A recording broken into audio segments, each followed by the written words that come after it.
I shouldn't probably be doing that. I know you've been told you should be smoking to make pulled pork, but today we're grilling to make pulled pork.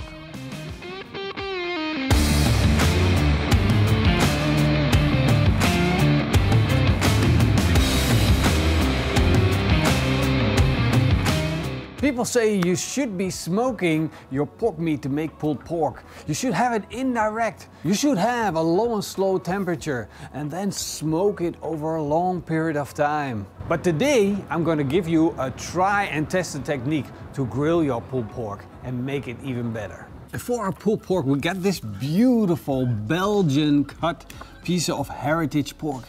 Look at the amount of intramuscular fat that we got in this piece. That's just crazy. This is 4.5 kilograms. We got the fat cap still on. We got a piece of the skin on. We're going to leave all of that on while we're cooking it.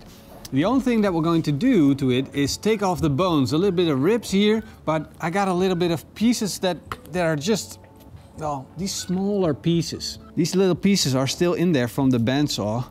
I just want to take these out, clean it up a little bit, but the rougher this cut is, the cooler it is, you know. Skin, fat, meat, bone, that's real rustic meat.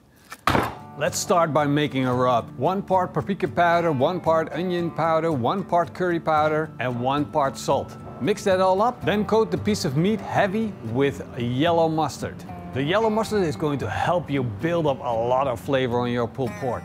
Sprinkle on that barbecue rub and oh man, if you could smell this, it already smells amazing. Now, let me show you how I set up my barbecue to grill pulled pork.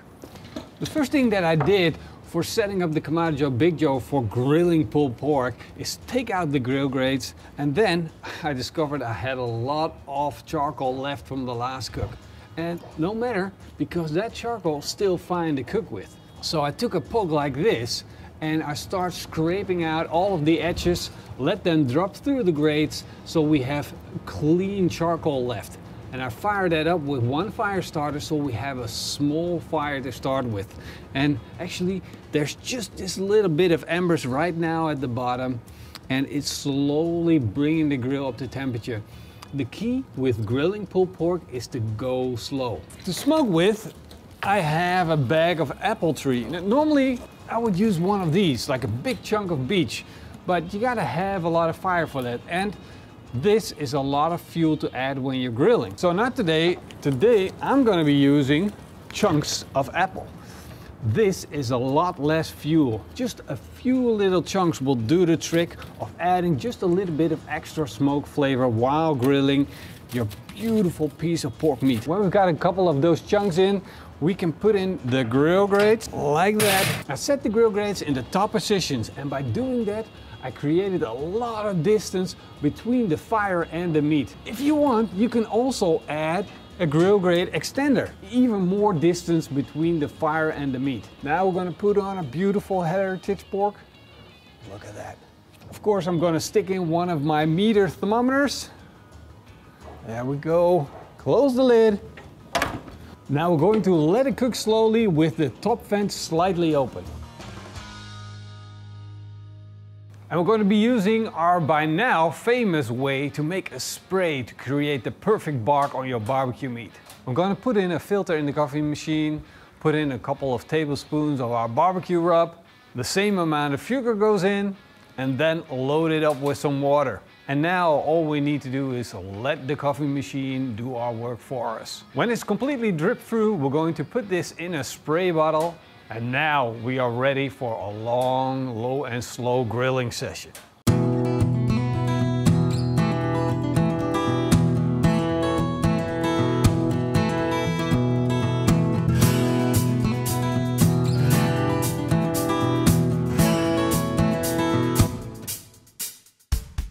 I'm almost done with our pulled pork. It's like 90, 91 degrees and I want to go up all the way to 96 degrees, but the charcoal was all gone. So I filled it up with a little bit more charcoal and I'm adding some embers. Now let's put that pork back in. I'm just going to give it a quick spritz. And look at that bark. That's just crazy. Now I'm gonna quickly close the lid again. Let this continue to cook. You shouldn't worry too much about running out on that charcoal because you just gotta keep your eye on it with this technique. That's basically the biggest downfall to it. You're gonna run out of charcoal at some point, but you will be amazed.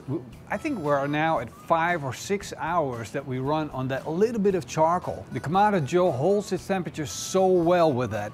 And I'm sure that with that little bit of charcoal that we added, we're gonna make it within 2 to 3 hours before our pulled pork is finished.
I shouldn't probably be doing that.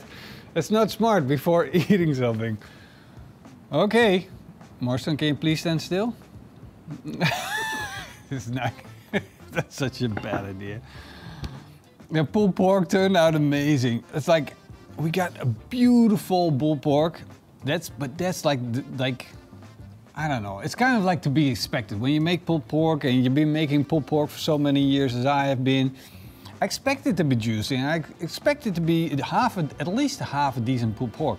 But now, besides all the good pulled pork, we also have a beautiful outside crust. A real dark bark, really crazy and crunchy. And with this special Belgian cut, we had that fat, that skin still on top, and just listen to the skin, it's like, so we got flavor, we got juiciness, we got smoke ring, we got bark, we got everything you want. So we had it on now for around 7 hours. 96 degrees Celsius core temperature, absolutely amazing. And Morrison and I had a big debate, but we decided it needed to go on a sandwich. Wow, it's intimidating. But I'm gonna eat at least half of it, at least. The rest is gonna be a fight. Let me get some bark first. That's a lot of bark. Wow. This is packed with flavor. This is the skin.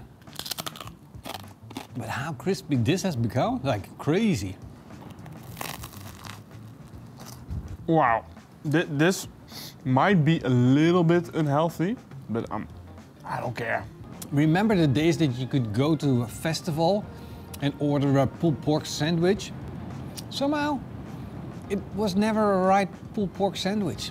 So I don't understand why don't give us something like this. We put a little ham on, a little cheese on, melted the whole thing, well, Marston did. Then we put pulled pork in, put a little bit of that nice, I can say a little bit of dolly sauce on. And if you guys know what dolly sauce is, you know what I'm talking about.